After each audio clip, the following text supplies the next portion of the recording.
Hey guys welcome everybody. तो आज की वीडियो में we are going to discuss about the Panchayati Raj system. और before starting the lecture I have a question for you and this question is about 73rd constitutional amendment act. यहाँ पर question है कि 73rd संविधान संशोधन 73वें संविधान संशोधन कानून की वैधानिक शुरुआत किस संविधान संशोधन बिल से हुई? 61, 62, 63, 64 यानी कि 73rd जो आपका कॉन्स्टिट्यूशनल अमेंडमेंट एक्ट है, CAA है, इसकी नींव कब रखी गई? ठीक, कौन सा ऐसा बिल है जो पहले इंट्रोड्यूस किया गया और जहाँ से आइडिया आया कि ये 73rd कॉन्स्टिट्यूशनल अमेंडमेंट एक्ट बनना चाहिए। आपको पहले मैं बिल और कानून में अंतर बता दूं कि बिल तब तक होता है जब तक उस पर कानून नहीं बनता। ठीक, this is act and this is bill. जब कोई प्रस्ताव पेश किया जाएगा तो उसको आप बिल कहोगे। आप मेरे पास कोई अपनी मर्जी लेकर आओगे लिख करके, तो आप उसको क्या बोलोगे? बिल बोलोगे कि मैं बिल ले गया।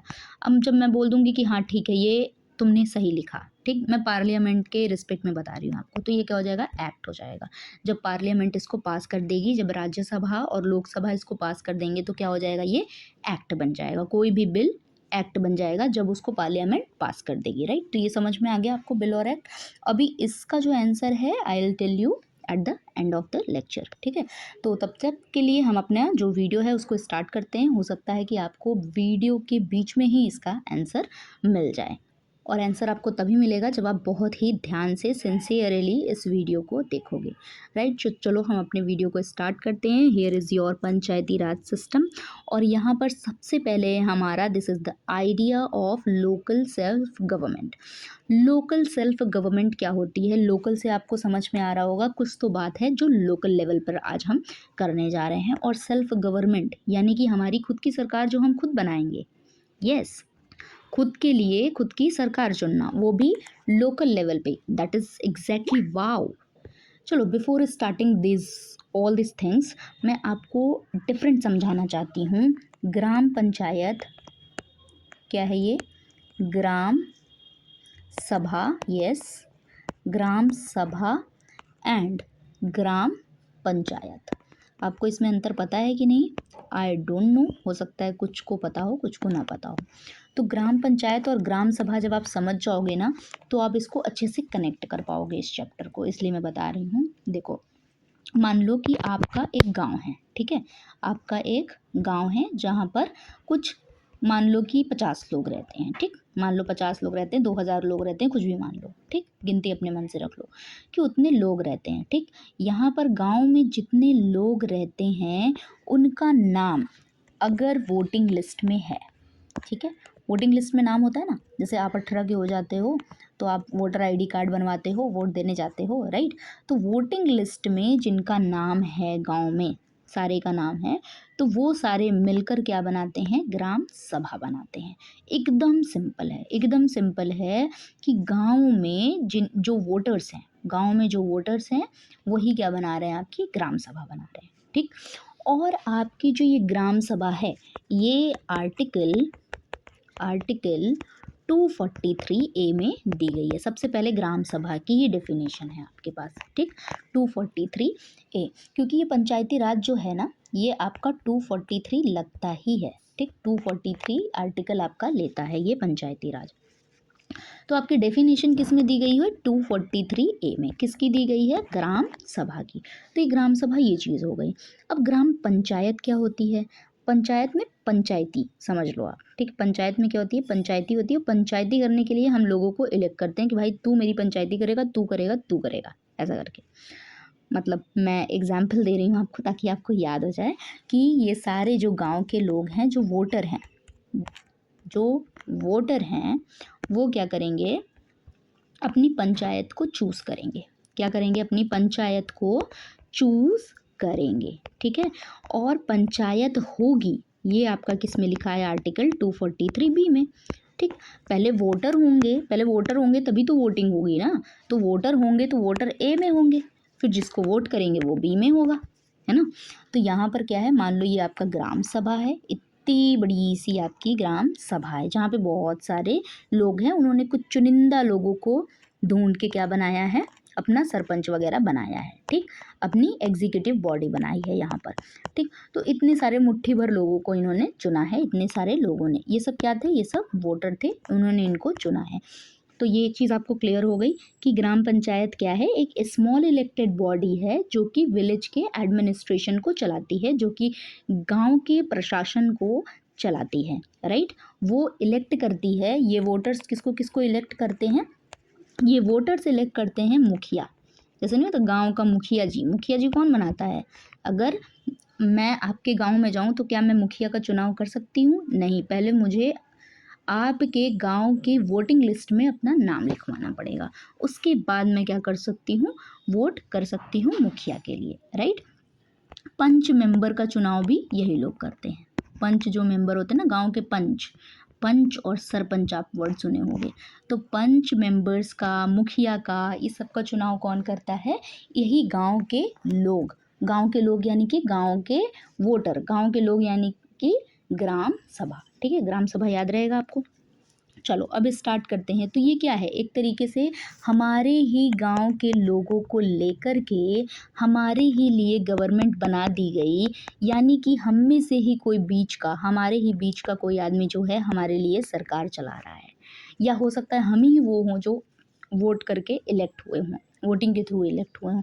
तो ये क्या है, एक सेल्फ गवर्नमेंट ही तो है, गांव का सेल्फ गवर्नमेंट ही तो है कि अपनी चीज़ें खुद देखेगा। ऑब्वियसली गांव में जो 29 तरीके की चीज़ें होती हैं, ठीक है, जो 29 तरीके की चीज़ें होती हैं उसको कौन जान पाएगा, अगर गांव में कोई ड्रिंकिंग वाटर से रिलेटेड इशू है, फ्यूल को लेके कोई इश्यूज़ है, फिशरीज़ को लेके कोई इशू है, कॉटेज इंडस्ट्री को लेके है, पब्लिक डिस्ट्रीब्यूशन सिस्टम को लेकर है, या फिर cultural activities, SC ST related कोई प्रॉब्लम आ रही है, विमेंस के लिए कोई प्रॉब्लम आ रही है, चाइल्ड डेवलपमेंट में, पावर्टी में, इस तरीके की जितनी भी सारी चीज़ें हैं उसमें अगर कोई प्रॉब्लम आ रही है तो इस गांव के लोग उसको बेहतर तरीके से समझेंगे या कोई बाहरी, ऑब्वियसली इस गांव के लोग, अगर इस गांव के लोग इन सब चीज़ों पे अपने लिए खुद ही लॉ बनाएंगे तो that will be more efficient, ठीक है। तो अब आपको पता चल गया कि what is local self government, what is gram sabha, what is ग्राम पंचायत। अब हम अपने लेक्चर को आगे बढ़ाते हैं, और यहाँ पर आप देख रहे हो एक डेफिनेशन है, थोड़ा सा पढ़ लो आप इसको, people governing themselves as local level, जो लोग अपने आप को खुद ही अपना शासन अपने हाथ में लिए हैं तो वो क्या है आपका लोकल लेवल पे, वो क्या है आपका सेल्फ गवर्नमेंट है, ठीक है। यहाँ पर लोग क्या करते हैं, अपने लिए डिसाइड करते हैं सारी चीज़ों को, क्या क्या डिसाइड कर सकते हैं, ऑब्वियसली रोड को, वाटर सप्लाई को, एग्रीकल्चर को, डेवलपमेंट को, सैनिटेशन को, मैंने बोला 29 तरीके की चीज़ें हैं जिसको ये देखते हैं। अब ये 29 तरीके की चीज़ें मैंने इसलिए बोला, मैंने 72 75 और कोई गिनती क्यों क्यों नहीं ली, क्योंकि यहाँ पर 29 सब्जेक्ट है, 29 सब्जेक्ट है जिस पे पंचायत क्या करती है, अपने डिसीजंस लेती है। ये आपको याद रखना है क्योंकि 29 जो सब्जेक्ट्स हैं ये आपसे एग्ज़ाम में पूछे जा सकते हैं, ठीक। इसलिए मैंने बोला कि 29 तरीके की चीज़ें हैं, ऐसे गाँव में बोलना ना, गाँव में कभी भी आपके कोई बात हो तो ऐसे बोलना गाँव में 29 तरीके की चीज़ें हैं, इससे क्या होगा कि आप इस चीज़ को ध्यान में रख पाओगे। चलो अब आगे चलते हैं। This idea was strongly supported by Mahatma Gandhi who called villages gram Swaraj.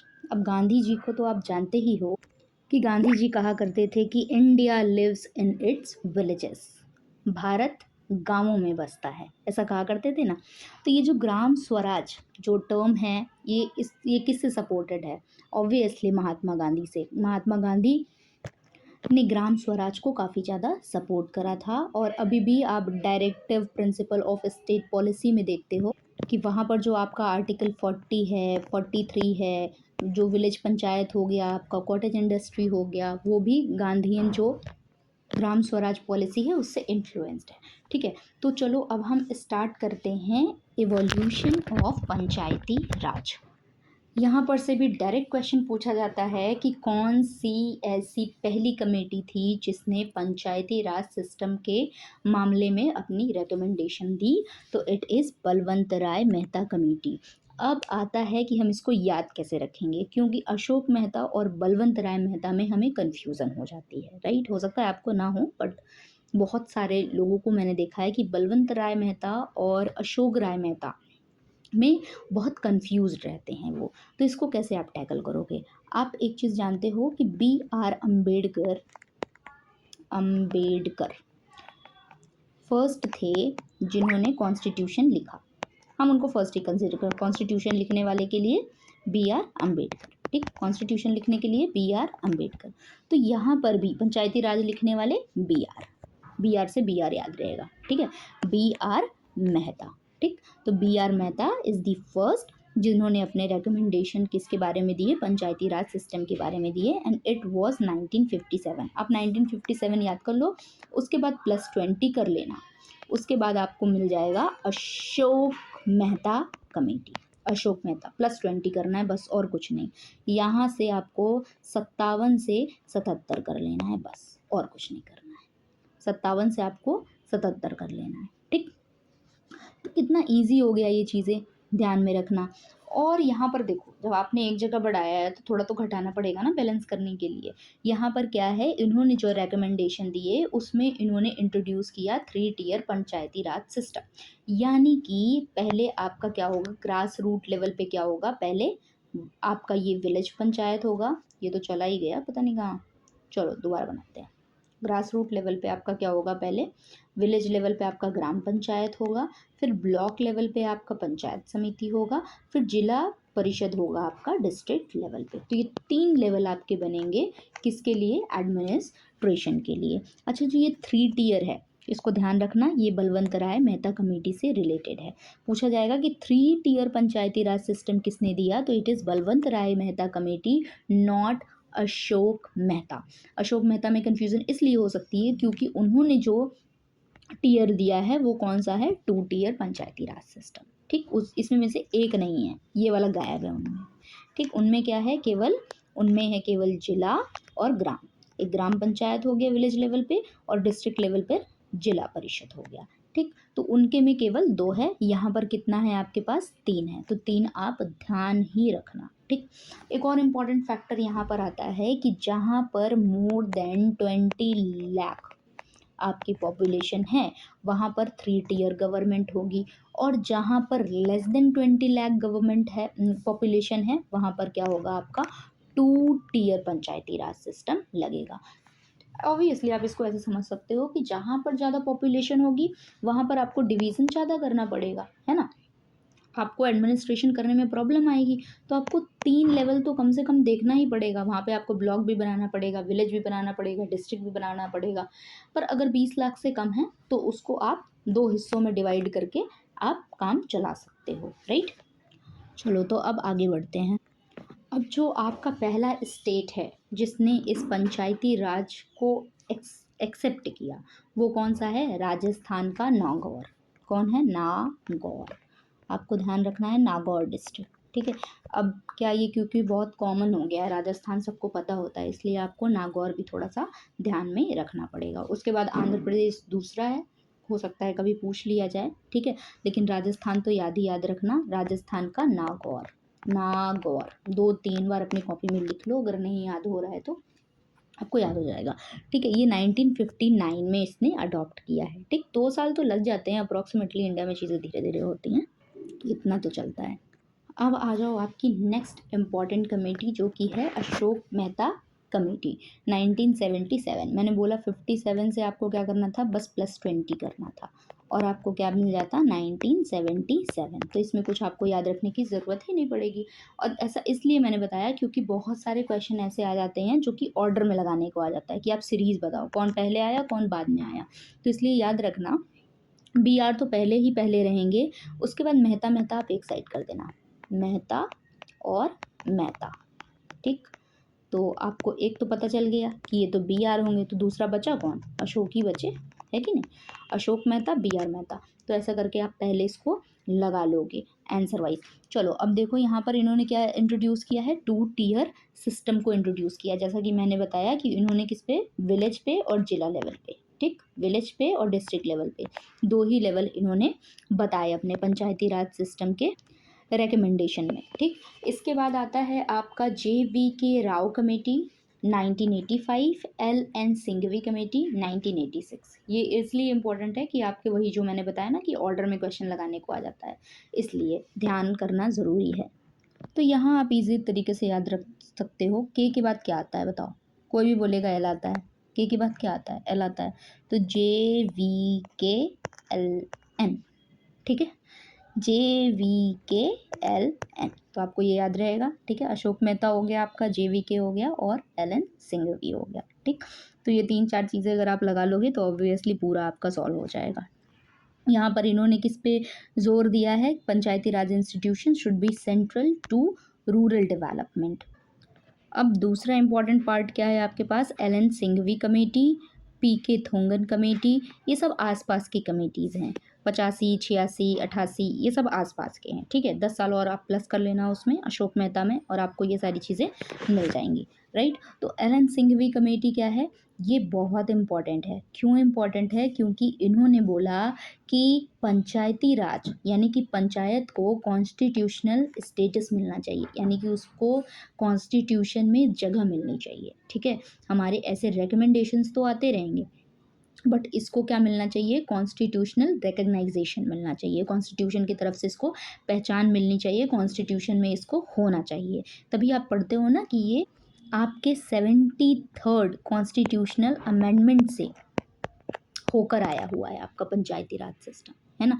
Constitutional amendment act आया 1992 में, और उसके बाद ही आपके पंचायती राज सिस्टम को इंट्रोड्यूस करा गया है, ठीक। तो LN सिंघवी सर ही ऐसे थे, LN सिंघवी साहब ही ऐसे थे जिन्होंने बोला कि इसको क्या मिलना चाहिए? कॉन्स्टिट्यूशनल स्टेटस मिलना चाहिए। तो क्वेश्चन पूछा जा सकता है आपसे कि किसने डिमांड करी, तो आप हो सकता है अशोक राय मेहता, बलवंत राय मेहता, इतने बड़े बड़े नाम पहले ही आपने पढ़ रखे हैं 2 टीयर 3 टीयर के लिए, तो आप उन्हीं को बस सोचते रह जाओ, बाकियों पे ध्यान ही मत दो। तो ऐसा बिल्कुल मत करना, ठीक है। कॉन्स्टिट्यूशनल स्टेटस की डिमांड करने वाले कौन है? सिंघवी कमेटी है, ठीक, सिंघवी कमेटी है, ठीक। ध्यान रखने के लिए ऐसा कर सकते हो कि सिंघवी, सिंह से याद कर लो कि शेर बोलेगा तभी हम इसको ऐड करेंगे कॉन्स्टिट्यूशन में। ऐसा करके कुछ कुछ ऐसे फ़नी सा कुछ बना लो, कुछ भी ऐसा अच्छा सा बना लो कि क्या रहे कि आपको उस टाइम पे ध्यान आ जाए, ठीक। PK थोंगन कमेटी है आपका, जो कि स्ट्रॉन्गल कॉन्स्टिट्यूशनल फ्रेमवर्क और रेगुलर इलेक्शंस पे बेस्ड है। और क्या इंपॉर्टेंट है आपके पास? VT कृष्णामाचारी या फिर गॉडगिल कमेटी जिसको बोलते हैं, जिन्होंने डिसेंट्रलाइजेशन डिस्कशन पे जोर दिया है। डिसेंट्रलाइजेशन का मतलब समझते हो आप? देखो, जब लोकल लेवल से कोई चीज़ स्टार्ट होके सेंट्रल लेवल तक जाती है, ठीक, तो ये क्या हो गया आपका? डिसेंट्रलाइजेशन। अच्छा, पहले सेंट्रलाइजेशन समझ लो कि सेंट्रल लेवल पे मान लो कुछ चीज़ें सुधार हो रहा है, ठीक, फिर वो स्टेट लेवल पे सुधार हो रहा है, फिर जाके वो लोकल लेवल पे हो रहा है। तो what is this? Central to local is what? It is centralisation, ठीक। ये क्या हो गया आपका? सेंट्रलाइजेशन हो गया। इसके ऑपोजिट जाओ आप, अगर लोकल से ये स्टार्ट होके सेंट्रल तक जाए, ठीक है, लोकल से स्टार्ट होके सेंट्रल तक जाए, तो what is this? This is decentralisation, ठीक, डिसेंट्रलाइजेशन, ठीक।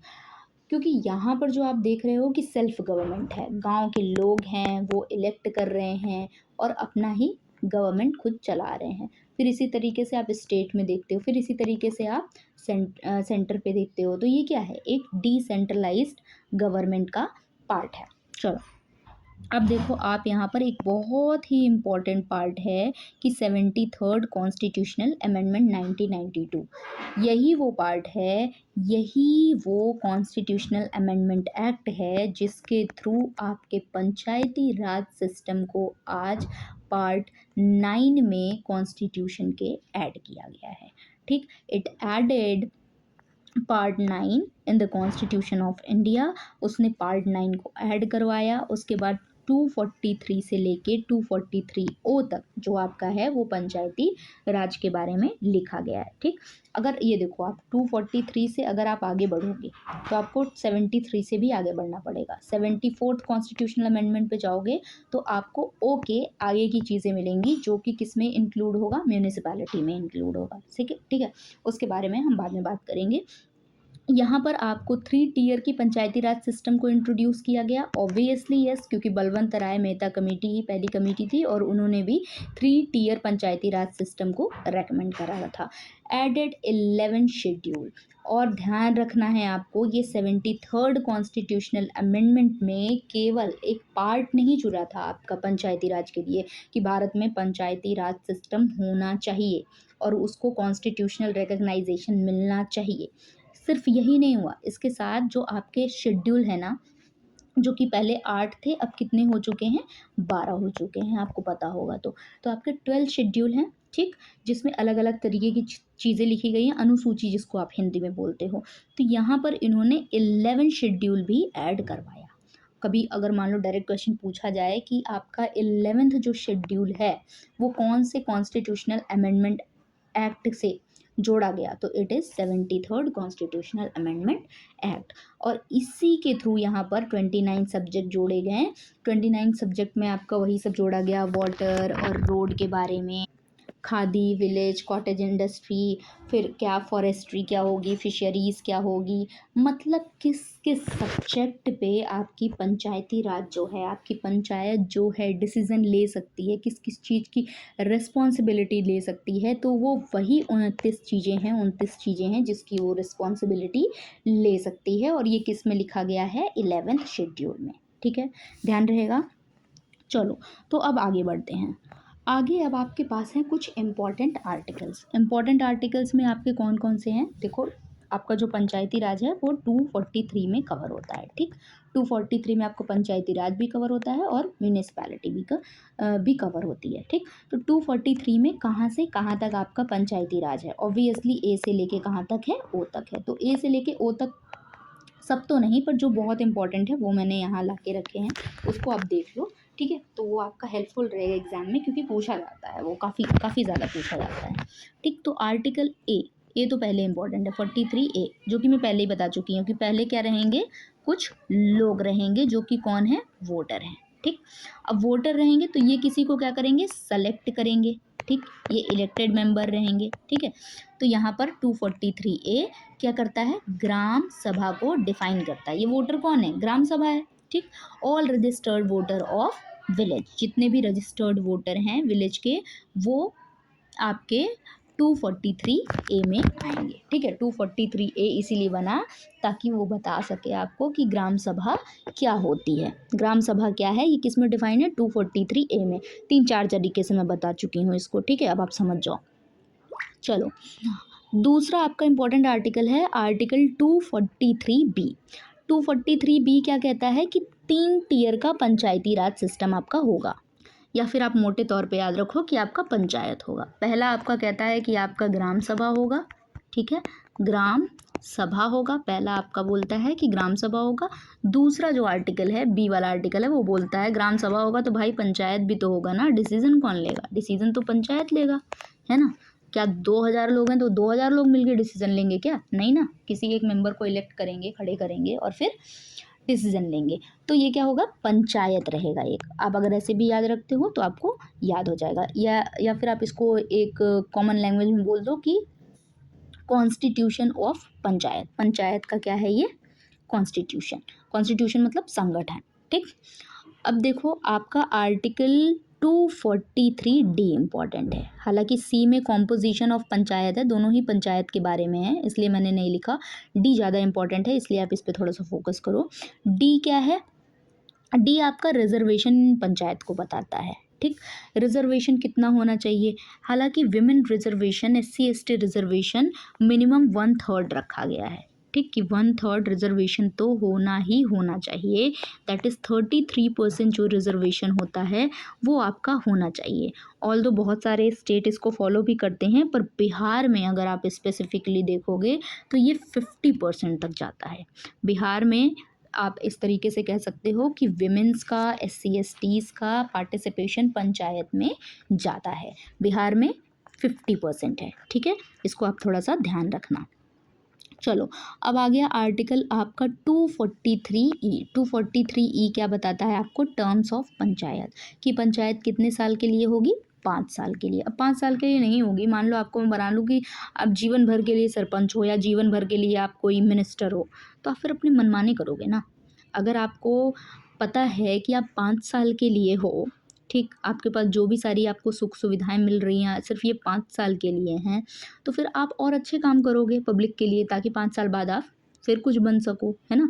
पब्लिक के लिए आप थोड़े से रिस्पॉन्सिबल रहोगे, नहीं तो आपकी तो कोई रिस्पॉन्सिबिलिटी ही नहीं रहेगी, राइट। तो ये टर्म ऑफ पंचायत किस में लिखी है? 243 ई में लिखी है। चलो article 243 G, article 243 G is very important because it was asked in BPSC, ठीक, बीपीएससी में आपका पूछा गया है। And again it was asked in 66th BPSC exam. देखो क्या है ये, powers and responsibilities of panchayat, कि जो पंचायत की पावर और रिस्पॉन्सिबिलिटी है वो कहाँ तक है। पावर और जो रिस्पॉन्सिबिलिटी है पंचायत की, ये लिखी गई है 11th शेड्यूल में। 11th शेड्यूल में उसके 29 सब्जेक्ट को डिसाइड कर दिया गया है कि भाई ये 29 सब्जेक्ट हैं, ठीक है। ये रेलवे है, ये रोड का है, ये विमेन पावर का है, ये चाइल्ड डेवलपमेंट का है, ये 29 तरीके की चीज़ें यहाँ पर लिख दी गई हैं 11th शेड्यूल में। किस में लिखी गई हैं? 11th शेड्यूल में, 11वीं अनुसूची में इसको लिख दिया गया है कि ये जो कुछ चीज़ें हैं इस पे क्या कर सकती है पंचायत, अपना रूल नियम बना सकती है अकॉर्डिंग टू 243 जी, ठीक। आर्टिकल भी कहेगा ना इसको, हमारे आपके कहने से थोड़ी हो जाएगा कि हमने कह दिया कि 11th शेड्यूल में 29 सब्जेक्ट हैं तो उस पर पंचायत अपना लॉ बना सकती है, तो कोई भी कह देगा। इसको किसी आर्टिकल में डालोगे ना भैया, तो आपने क्या किया, इसको आर्टिकल में डाल दिया। तो 243 जी बोलता है कि 11th शेड्यूल में डिस्क्राइब जो 29 सब्जेक्ट हैं उस पे क्या कर सकती है विलेज पंचायत अपना डिसीजन दे सकती है, उसके लिए अपने पावर का यूज़ कर सकती है, उसके लिए वो रिस्पॉन्सिबल है, ठीक। तो 243 जी जो है वो किससे डील करता है? Power and responsibility of panchayat, power and responsibility of panchayat, ठीक है। चलो अब नेक्स्ट देखते हैं। नेक्स्ट है हमारे पास पीसा एक्ट। पीसा एक्ट देखो बहुत इम्पॉर्टेंट है, पीसा एक्ट से भी क्वेश्चन पूछे गए हैं। मैं याद तो नहीं कर पा रही हूँ कि ये किस वाले में पूछा गया था, but yes it was asked in BPSC. कुछ टाइम पहले मैंने इसको देखा है, आई थिंक ये बीपीएससी या सीजी के पेपर में पूछा गया है इसको, ठीक, ये दोनों में से किसी एक पेपर में ये पूछा गया है। तो पीसा एक्ट का फुल फॉर्म भी कभी कभी पूछ लिया जाता है, panchayat extension to schedule areas. Schedule areas के एक्सटेंशन के बारे में इसमें बोला गया है और ये एक्ट 1996 का है, 1996 का है, ध्यान रखना 1996 का है ये। देखो साउंड सेम कर रहा है, पीसा 6, पीसा 6, SIX 6, पिक्सा रख लो इसका नाम, ठीक है, पिक्सा सिक्सा, पिक्सा सिक्सा, ठीक है। तो 1996, ठीक है, 1996 याद रहेगा।